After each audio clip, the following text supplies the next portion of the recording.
Where's the actual line between loving an idol and stalking one? I ask, because somewhere out there, a group of teenagers who've been famous for less than a year are being followed through airport lounges, tracked by GPS, and, as of last month, someone broke into where they sleep, and every single time it happens, someone online defends it as just being a fan. This one isn't a Reddit story. This is happening right now. It's documented, and by the end of this video, you're going to have a very clear answer to that question, whether you like it or not. Let's start with who we're talking about. CORTIS debuted under BigHit Music in August of last year. 5 members: Martin, James, Juhoon, Seonghyun, and Kyunho. The name is actually an acronym, standing for Color Outside the Lines. And the whole concept was built around the members writing, choreographing, and producing their own material instead of just performing someone else's. BTS's Jungkook and J-Hope publicly co-signed their pre-debut single before the group had even officially launched, which, in this industry, is about as strong an endorsement as it gets. Here's the detail that matters for literally everything else in this video. 2 of the members are 17, 2 are 18, and 1 is 20. Under South Korea's legal age of majority, which is 19,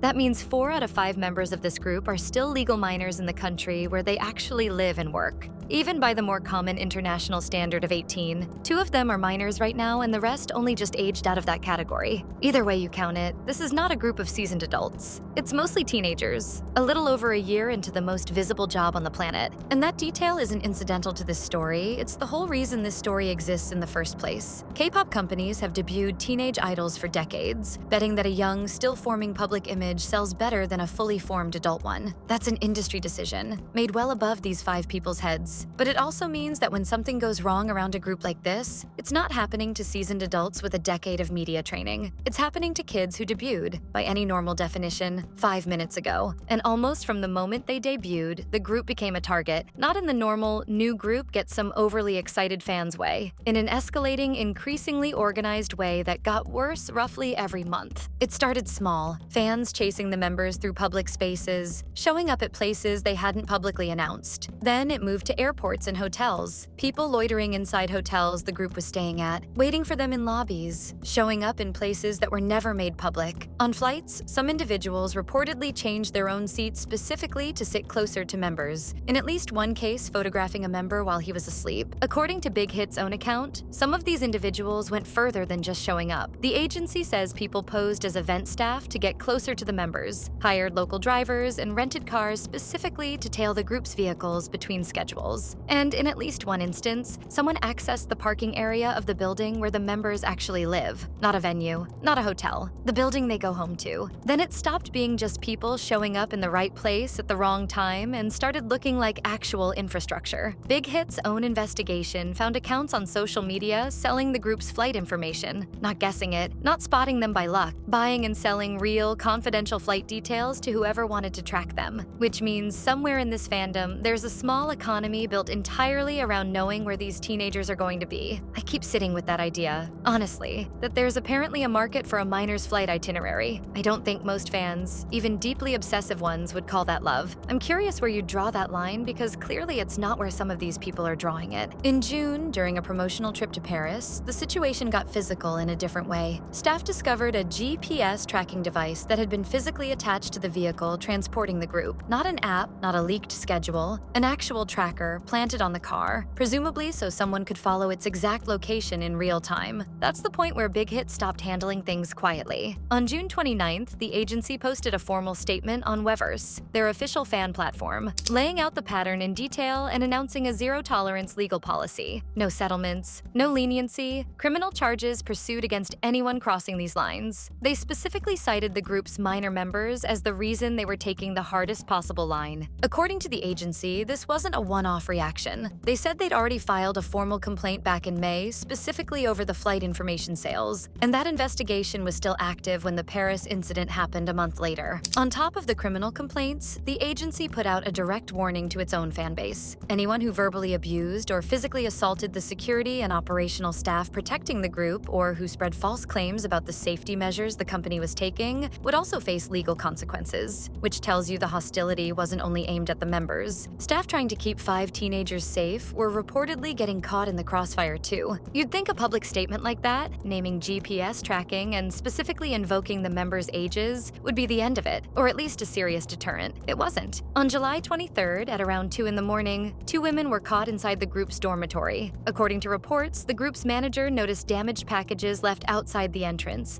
and found the door to the dorm open and called the police. Officers found both women hiding on another floor of the building and arrested them on the spot. When questioned, they reportedly claimed they'd purchased the dormitory's address through social media and denied damaging any of the packages outside. Sit with that for a second. Someone sold a residential address where minors sleep, and 2 people paid for it, then physically let themselves in at 2 in the morning. And if it feels like this is somehow a CORTIS-specific problem, it isn't. Around the same period, a member of another rookie group was reportedly chased through a restaurant in China by a crowd of fans who wouldn't stop following him even after staff intervened. Different company, different members, same exact behavior. This isn't one unlucky group having a bad year. It's a recurring failure mode of the same fandom culture, showing up wherever a young, popular group happens to exist. I don't really have a sarcastic angle for this part, if I'm being honest. I don't think there's a version of Big Fan that ends with someone standing inside a teenager's home uninvited. I'd genuinely like to know if you think there's a version of fandom culture that makes this feel normal, because from the outside, it does not look like love. It looks like something else entirely. Not every story out of this group is this heavy, for what it's worth. Around the same time all this was escalating, one clip that circulated showed a much smaller moment, a crowd getting chaotic around the members during something as mundane as ordering food, and one of the older members physically stepping in front of the others to create space, at one point grabbing whatever was nearby to hold the crowd back. Fans online called it exactly what it looked like, an older member instinctively protecting the younger ones. It's a small detail, but it's a useful one, because it's a reminder that behind every headline about tracking devices and break-ins, there are actual teenagers who've had to learn, months into their careers, how to physically protect each other in a crowd. So back to the question from the start, where's the line? Because based on everything BigHit has now gone on record about, the industry doesn't seem to have an answer either, beyond sue everyone we can identify and hope it's enough. And maybe that's the most honest answer available right now. There's no security protocol that fully accounts for someone willing to buy a residential address off social media, or plant a tracker on a car, or pay for a stranger's flight information just to be near someone they've never actually met. This isn't really a story about one rookie group anymore. It's the same pattern we've talked about on this channel before, just moving faster and landing on people who are still legally children. If you needed a reason to stop calling this just being a fan, this is probably it. Here's the uncomfortable part though. None of this happens in a vacuum. Every account buying flight data needed someone selling it. Every stakeout needed an audience that would reward the footage with views and shares. Fandom culture as a whole has spent years rewarding proximity to idols as its own kind of status, and companies have spent years selling access, closeness, and the illusion of intimacy as the product. GPS trackers and dorm break-ins are the most extreme end of that same idea, not a separate phenomenon from it. Loving someone's music has never required knowing what flight they're on tonight. If your fandom involves that information, that's not a stronger kind of love. That's just a stronger kind of surveillance, and it's worth being honest with yourself about which one you're actually doing. If you want more of the stories the industry is actually dealing with right now, not just the recycled ones, that's what this channel is for. Subscribe, hit like, and I'll see you in the next one.